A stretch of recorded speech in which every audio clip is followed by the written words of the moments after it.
मेरा नाम doctor professor Amit Javed है और मैं फोर्टिस हॉस्पिटल गुड़गांव के अंदर principal director and head of department GI oncology हूँ। तो का ट्यूमर निकालना कितना चुनौतीपूर्ण था? बहुत ज़्यादा चुनौतीपूर्ण था क्योंकि ये अपने आप में एक बहुत रेयर केस है। अ, इस प्रकार के ट्यूमर्स में सबसे पहले तो जो शुरुआत में कठिनाई ये होती है कि हमको ये समझ नहीं आता कि ट्यूमर का ओरिजिन कहाँ पर है। तो जो प्री ऑपरेटिव हम जांचें करते हैं जैसे कि सीटी स्कैन, वो हमको ये बताता है कि ट्यूमर पैनक्रियाज के करीब है, लिवर के करीब है, स्प्लीन के करीब है, बड़ी आंत के करीब है, डायफ्राम के करीब है। बट क्या वो एक्चुअली इनको टच कर रहा है या इन्फिल्ट्रेट कर रहा है, ये प्री ऑपरेटिव इमेजिंग में बताना बहुत मुश्किल है। दूसरी चीज, जब ट्यूमर इतना बड़ा हो जाता है तो उसको बहुत ज्यादा रक्त की जरूरत है, बहुत ज्यादा ब्लड सप्लाई की जरूरत है। तो बहुत खून की नई नसें बननी शुरू हो जाती हैं जो ट्यूमर को ब्लड सप्लाई देती हैं। तो इस प्रकार के ट्यूमर्स की जब सर्जरी करी जाती है तो ब्लीडिंग का एक बहुत बड़ा खतरा रहता है, ट्यूमर रप्चर का बहुत बड़ा खतरा रहता है। तो बहुत ही मेटिकुलस टेक्निक के साथ और प्रॉपर तैयारी के साथ कि एडिक्वेट ब्लड वगैरह आपके पास अरेंज है, उसके साथ ही इस तरह के ऑपरेशन को अंजाम दिया जाता है। इस मामले में मरीज को जान बचाने के लिए सर किस तरीके से मतलब चुनौतीपूर्ण कैसे बचाया जाए? देखिए, अगर हम इस मरीज को अगर हम ऑपरेशन नहीं करते तो ऑफ कोर्स फिर आगे जाके चीजें मरीज के लिए बहुत ज्यादा खराब हो जाती। थैंकफुली ट्यूमर बहुत बड़े साइज का था, बट डिस्पाइट इतने बड़े साइज के होने के वो कोई वाइटल ऑर्गन को इन्वॉल्व नहीं कर रहा था, वो कोई ऐसी खून की नस को इन्वॉल्व नहीं कर रहा था जिससे कि हम कहें कि ट्यूमर निकाला नहीं जा सकता। बट अगर हम इसको छोड़ देते या कुछ वक्त और बीत जाता तो फिर या तो ट्यूमर फैल जाता, कहीं स्प्रेड पता चला लंग में स्प्रेड कर गया, तो उसके बाद फिर ये ऑपरेशन इम्पॉसिबल हो जाता। इस ट्यूमर फैलने की वजह क्या थी सर? देखिए, ट्यूमर एग्जैक्टली किस कारण की वजह से होता है ये बताना तो बहुत मुश्किल है, बट ये है कि ये ट्यूमर कुछ वक्त से तो रहा होगा।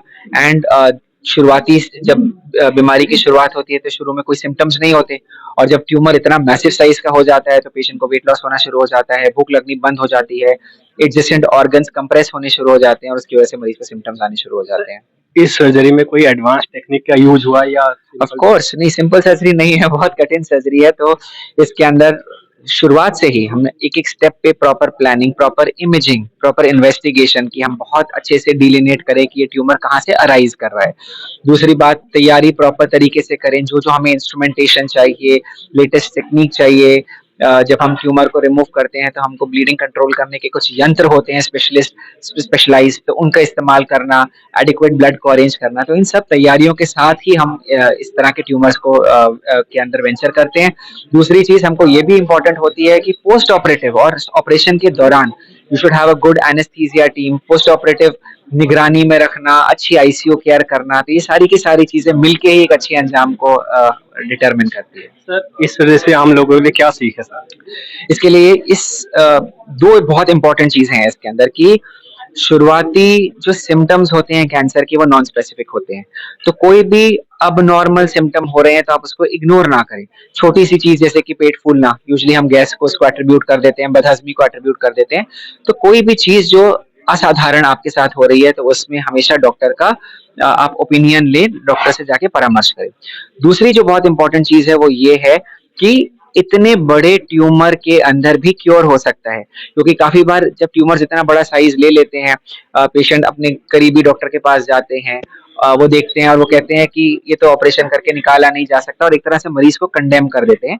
तो एक स्पेशलिस्ट के पास जाना, टर्शरी केयर में जाना है, और इंडिया में इतने बड़े बड़े अस्पताल हैं, सरकारी हॉस्पिटल्स हैं, प्राइवेट हॉस्पिटल्स हैं, तो जरूर जाके गुड हॉस्पिटल में जाके आपको कंसल्टेशन लेनी चाहिए, क्योंकि majority of cases with advance techniques cure किए जा सकते हैं। सर आज के यूथ को क्या मैसेज आप देना चाहेंगे जो चाइनीज फूड की तरफ भागते हैं? तो क्या चाइनीज फूड से भी ये चीजें लक्षण हो सकते हैं चाइनीज फूड से भी? सो आई वुड से दैट हर इंसान को एक हेल्दी बैलेंस्ड डाइट खाना बहुत जरूरी है, और उस हेल्दी बैलेंस्ड डाइट में वो शाकाहारी भी हो सकता है, वो नॉन वेजिटेरियन भी हो सकता है।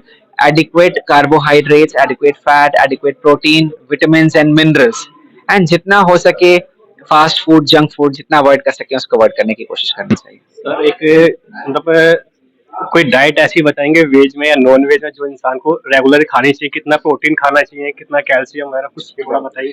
देखिए, एक हेल्दी डाइट, एक बैलेंस डाइट के अंदर जैसे मैंने बताया कुछ कंपोनेंट्स होते हैं।